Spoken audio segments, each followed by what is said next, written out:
Well, it's that time of the year again, and we've got yet another Star Wars game from EA, and you know what that means. More canon inaccuracies.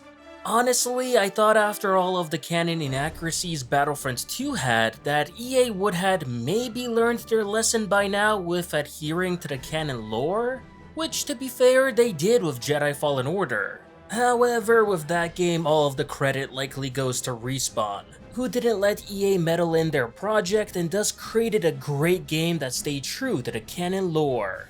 Meanwhile, Star Wars Squadrons is made by Motive, which also worked on Battlefront 2, so that probably explains everything. Motive were just as guilty like DICE with the canon flaws that Battlefront 2 had, so this honestly isn't all that surprising for me. And just like before, we're coming at ya with another top 10 canon inaccuracies, but in Squadrons this time. And a quick disclaimer before we jump into it, I do want to make it clear that this is all going to be stuff that really will only bother the hardcore fans, as I'm very aware 90% of casuals won't even notice half of the things on this list, and that's totally fine.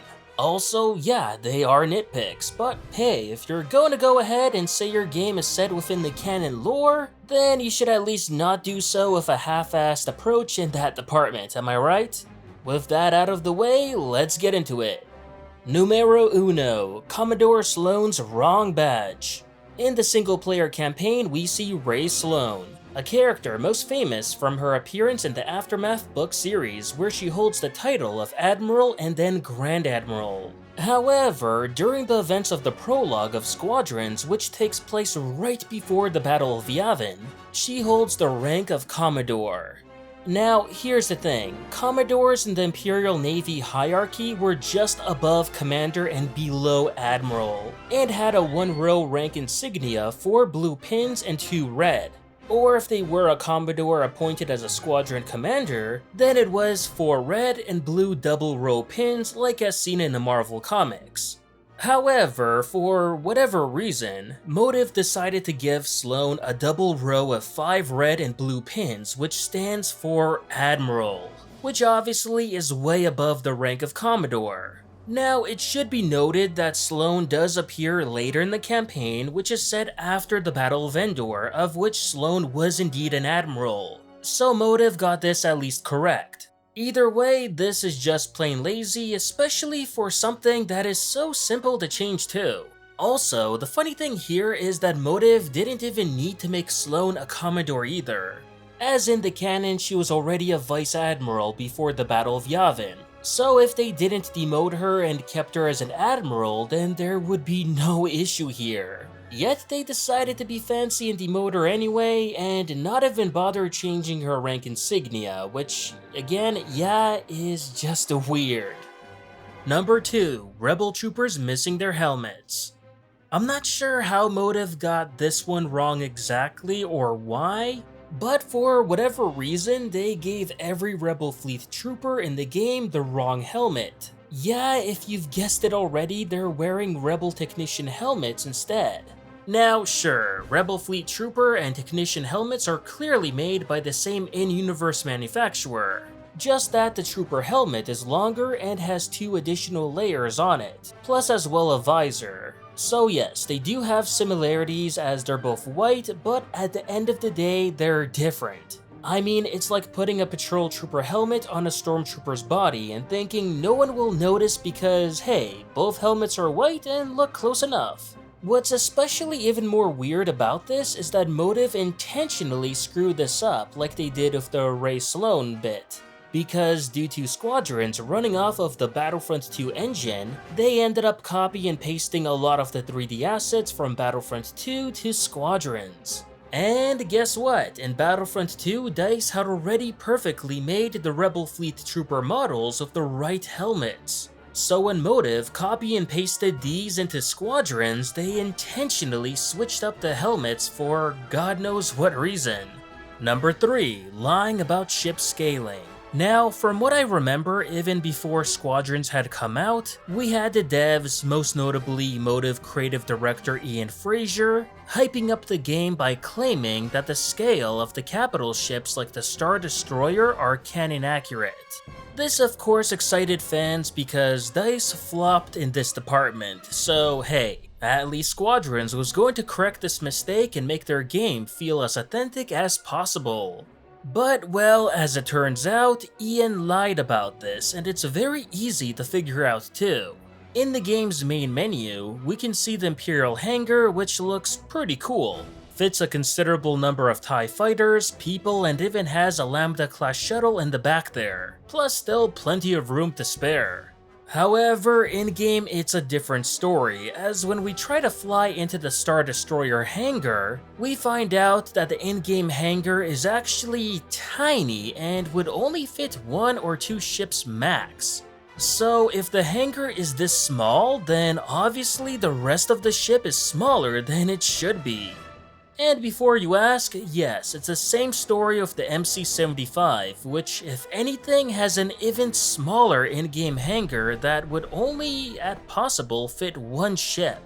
Now, I'm not by any means saying that the in-game hangars should have all the same detail as the hangars in the main menu do, but at the very least should be the same size along with the rest of the ship, especially if, you know, you're going to go around claiming that your ship scaling is canon accurate and all when it's not, so there's that. Number 4. ISD ship crew not fighting back. In Mission 2, you're tasked with capturing the Star Destroyer Victorum above Yavin. Your job here for the most part is to defend 3 U-Wings as they dock the Victorum and its boarding party takes over the ship. The game's explanation here is if the boarding party take over the bridge, then they'll be able to lock all the doors on the ship. While this sounds okay on paper, I still can't see how this is possible or how it happens. And that's mainly to do with how this boarding party can even get anywhere close to the bridge without being overwhelmed by a crazy number of troops on board.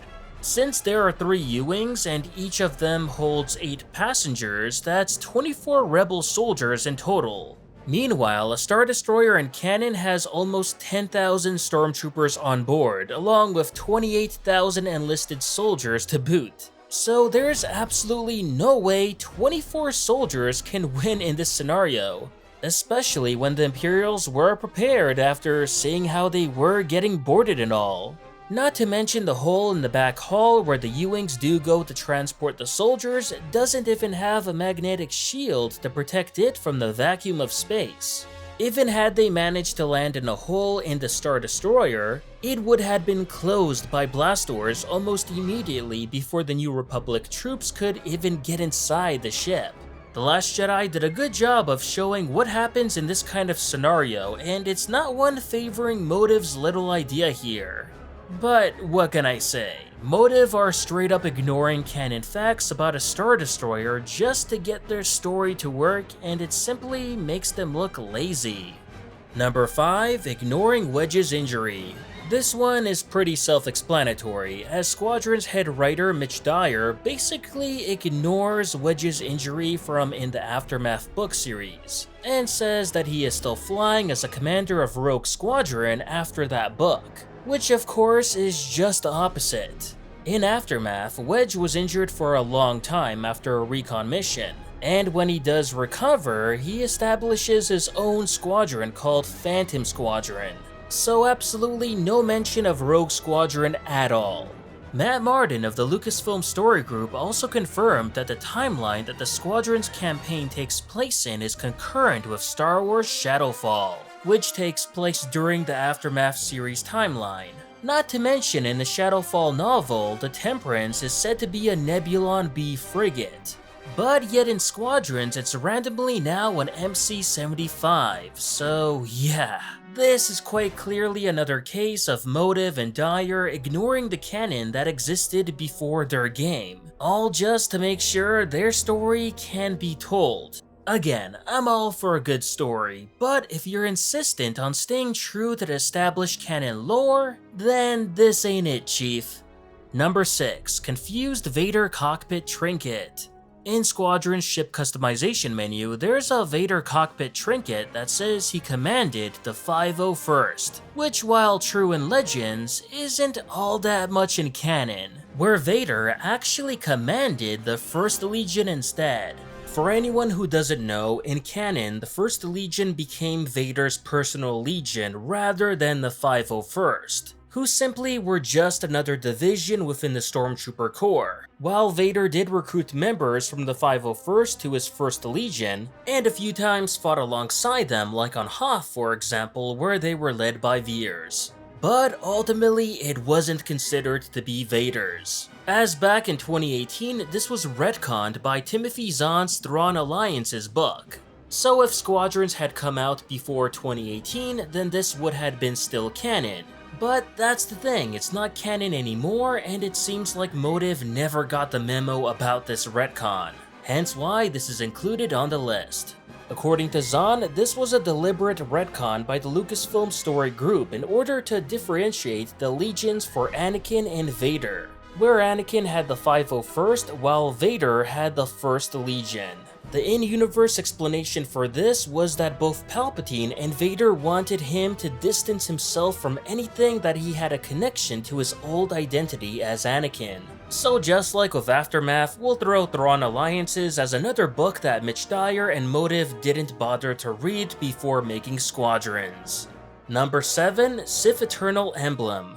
Just like with the Vader trinket, this is a minor nitpick but deserves to be mentioned nonetheless, as the game gives Imperial pilots the option of attaching the Sith Eternal logo to their ships. This of course makes no sense at all, as the Sith Eternal didn't even have an army yet during Squadron's timeline, nor did the Imperial Remnant even know about it, much less show off the secret cult logo on their ships. Number 8. Varco Grey's sexuality. In the Squadron's campaign, it's revealed that the leader of Titan Squadron, Varco Grey, is gay, which, okay, would be fine if he wasn't so open about it. Because remember, the Galactic Empire is based off of Nazi Germany, and while there were certainly gay Nazis at that time, they always kept it a secret, and that's kind of the whole point. So seeing Varco be an openly gay space Nazi really doesn't jive with anything in the lore. As in canon, the Empire condemned and even looked down upon homosexuals, with Aftermath author Chuck Wendig even having to go as far as to tell his homophobic book readers to stop being the Empire and accept homosexual characters in Star Wars, as he added one in the book of an Imperial turncoat who joins the New Republic and embraces his sexuality. So yeah, had Varco been on the New Republic, then great, he could have been as open about his sexuality as much as he wanted to. But on the homophobic Empire, I think Mitch Dyer is missing the whole point of who the Empire is and what it stands for, especially on what it's based on too. So yeah, we already established this guy didn't read Aftermath, but just to remind him again, the Empire are supposed to be space Nazis, not space progressives. Number 9. Wrong Blue Squadron paint scheme. So this one is a rather funny canon blunder by Motive, who completely get the paint scheme wrong for Blue Squadron within the game's ship customization. This is because rather than giving us Blue Squadron from Rogue One like they're supposed to based off of the description, Motive instead somehow gave us the paint scheme of the T-70 Blue Resistance X-Wing. Yes, I know, both the Rebel and the Resistance X-Wings are blue, but the paint schemes are pretty different, not to mention they're both different factions on different ships from different timelines and so on. However, it doesn't end there, as Motive also messed up the Blue Squadron U-Wing too, giving us the paint scheme of Cassian's U-Wing instead. Which, yeah, Cassian's U-Wing was also blue, but it still differed from Blue Squadron's U-Wings, which the game is supposed to be giving us that than Cassian's. So I'm not really sure about this one, but Motive either really hates Blue Squadron or they just don't care. Number 10. MC-75s over MC-80s. The game largely depicts the Rebel Alliance with the MC-80, yet the New Republic with the weaker MC-75. Which, yeah, as you guessed it, it doesn't make sense with the canon lore. The rebels before the Battle of Yavin did not have any MC-80s in their fleet, only Radiss's MC-75, the Profundity, Akbar's MC-80A, the Home One, and another MC-80A, the Natalian. Meanwhile, the early New Republic main fleet was mainly comprised of MC-80s rather than the MC-75, which was instead more so common in the Rebel fleet. So having said all of that, why Motive decided to do the opposite for each faction is very weird and not following canon at all. Considering the New Republic has more resources and is generally stronger than the Rebel Alliance, we somehow see too much of the MC-75 instead of the MC-80. Especially when an MC-75 can't even go head-to-head against a Star Destroyer. Yet they somehow do in fleet battles here. So yeah, a very odd choice here, especially considering Motive do have the MC-80 in the game, but just don't want to use it. Also, as a bonus, since it isn't technically out in the game yet, I do want to give a shout out to Tuscan38 from the subreddit who pointed out that the TIE Defender we're getting in Squadrons in the December update will be the Elite rather than the standard version. As for how you can tell the difference between the two, the Elite for instance has noticeably longer wings than the standard. Now, the only reason I'm mentioning this at all is that Motive have admitted they're going to have to nerf the Defender in order to include it in the game for balancing reasons, which I'm totally okay with. That said, it would have made more sense to just give us the standard model if they're going to do this. I mean, we'll still get a TIE Defender at the end of the day in the game, but at least we can somewhat justify its shortcomings because it's not the Elite version. As giving us a gimped Elite instead is just an odd choice. Then again, I think there's also a strong case to be made here that Motive simply don't know the difference, or that two versions of the TIE Defender even exist in canon. And honestly, I wouldn't be surprised if that were the case, as sad as it seems.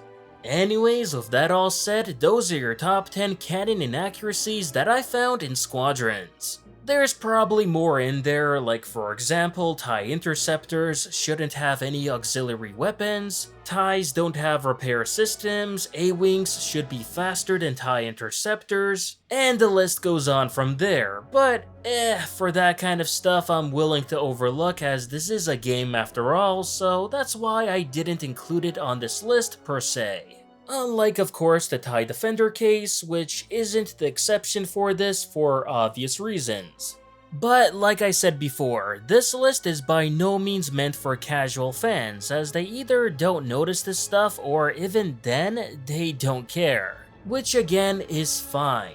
I only wanted to make this part clear as too many casual fans got the wrong idea with my canon inaccuracies video regarding Battlefront 2. The whole point of these videos is to mainly raise awareness that EA do need to step up their game in regards to respecting canon, especially since, you know, if they're going to market their games as doing such. Respawn already did a great job at this, and I hope future EA Star Wars games will take their example in regards to staying true to the canon going forward, rather than DICE and Motive, who are more so examples of what you shouldn't do. Besides, it was thanks to my last video that did help fix certain things in Battlefront 2, especially like the Imperial Jump Trooper. So who knows, maybe this can do the same for Squadrons 2. This is N7 from Silo, signing off.